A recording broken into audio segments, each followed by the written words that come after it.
ஆண்டவராகிய இயேசு கிறிஸ்து இன்ப உயிர்த்தெழுந்த நாமத்தினாலே உங்களை அன்போடு வாழ்த்தி வரவேற்கிறேன். அற்புதமான நாளில இந்த சுவிசேஷ பயணத்திற்குள்ளாக உங்களை அன்போடு அழைக்கின்றேன்.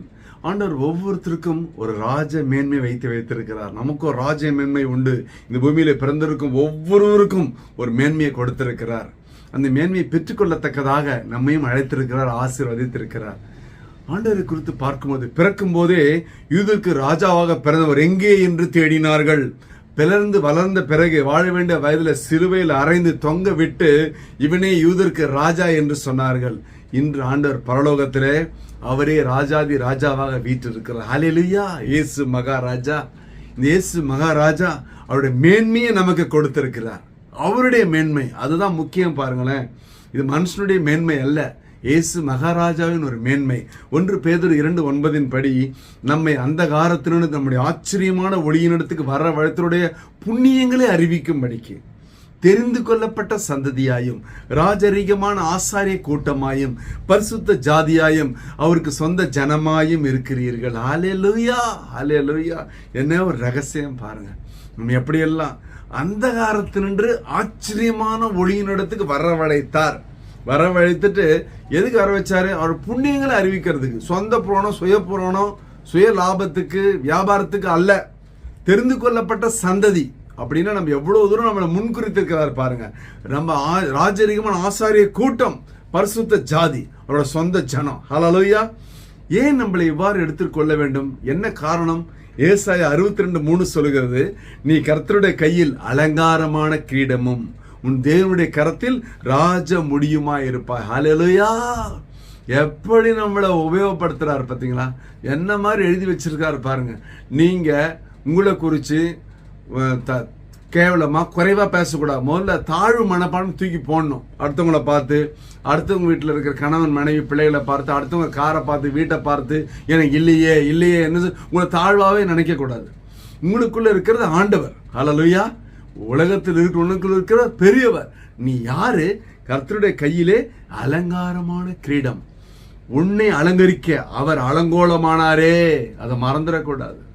உன்னை அலங்கரிக்க. அப்ப பாருங்களேன், உன் தேவனுடைய கருத்து ராஜ முடி. யாருக்குங்க ராஜ முடி? ராஜாதி ராஜா. என்ன போய் ராஜ முடிய வச்சு அழகு பார்க்கிறாரு. எனக்கு ராஜ மேன்மை. அப்படி என்றால் இந்த ராஜ மேன்மை நான் பெற்றுக்கொள்ள பாவம் அறியாத அவர் எனக்காக பாவமானார். மறந்துடக்கூடாது வாழ்க்கையில. 2 கொரிந்தியர் 5:21 படி எனக்காக, உனக்காக, நமக்காக பாவமே அறியாதவர் பாவமானார். எவ்வளவு பாருங்க. அதனாலதான் பாவத்திலிருந்து வெளியே வா அழைக்கிறார். வா. இன்னும் கேட்டு கேட்டு கேட்டு அதே பாவத்தில் உழண்டு கொண்டிருக்கிறோமே என்று இந்த நாளில் ஆகிறாவது மனம் திரும்ப மாட்டாயா? நம்பர் 2, எனக்காக தரித்திரர் ஆனாரே, நான் ஐஸ்வர்யவானாய் மாறும்படி. 2 கொரிந்தியர் 8:9 சொல்லுகிறது, இந்த ராஜ்ய மேன்மையை பெற்று நான் ஐஸ்வர்யவான் ஆனும்படி அவர் தரித்திரர் ஆனார். பாருங்க, சிலுவையில போட்டு துணியை உருவிட்டாங்க. எனக்கா, எல்லாம் எனக்காக. ஃபைனலி எனக்காக அவர் அசட்டை பண்ணப்பட்டார், புறக்கணிக்கப்பட்டார், நெருக்கப்பட்டார், ஒடுக்கப்பட்டார். ஏசாயா 53:2-3-7 பிரகாரம் அவருக்கு அழகும் இல்லை, சௌந்தரியம் இல்லை. அவரை பார்க்கும்பொழுது நாம் அவரை விரும்பத்தக்க ரூபம் அவருக்கு இல்லாது இருந்தது. என்னங்க, எவ்வளவு அழகுள்ளவர். சிதைச்சிட்டார், அந்த முதுகுல உழுதுட்டா, அடிச்சு கிழிச்சிட்டா. காரணம் என்ன? நீங்களும் நானும் நோயிலிருந்து, வியாதியிலிருந்து, வறுமையிலிருந்து, சாபத்திலிருந்து வெளியே வரும்படியாய் எனக்காக அவர் சாபமானாரு. அப்படி என்றால் உன் ராஜ மேன்மையை நீ தவறாய் எடை போடாத, தரக்குறைவாய் நினைக்காத, தப்பிதமாய் நினைக்காத.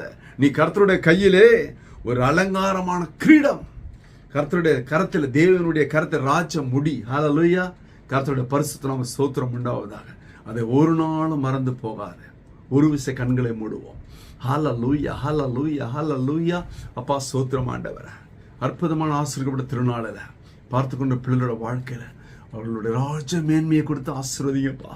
உடைய கரத்துல ராஜ முடியா இருக்கட்டும் சுவாமி. என்றும் எதிலும் எப்பொழுது சாட்சியம் வைங்கப்பா. தோல்விகள் தோற்று போகட்டும். இயேசு கிறிஸ்துவின் உயிர் தெழுந்த பலமான நாமத்தினால தேவனதை செய்யும்படியா திரு பாதங்களிலே தாழ்மையாய் ஒப்பு கொடுத்து ஜெபத்து ஜெயம் எடுக்கிறோம். ஜீவனுள்ள நல்ல பிதாவே, ஆமேன், ஆமேன். கர்த்தர் உங்களை ஆசீர்வதிப்பாராக. Praise the Lord.